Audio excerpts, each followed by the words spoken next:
Top Avenue, Corner P. Ocampo. Ingat po kayo dito. One lane lang po ang pakaliwa.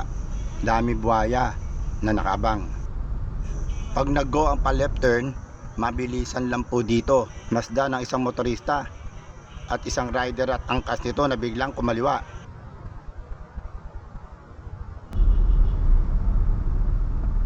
Siya pagalit at masama tumingin. Itinuro pa ako sa enforcer para hulihin. Pagmasdan mabuti gaano kakupal ang mga ito. Wala pang plakang nakakabit.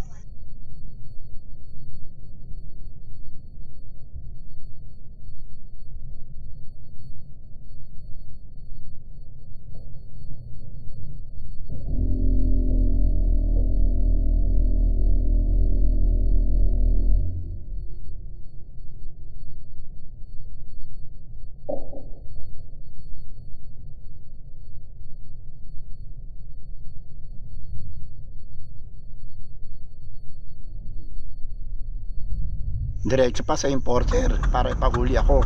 Busy ang mga enforcer kaliwat kanan sa dami ng hinuhuli. Turo ka pa ha. Kaya biglang pumasok eh.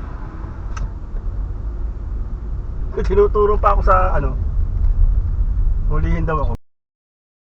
Siya nga biglang pumasok sa kaliwa eh, mababangga siya eh.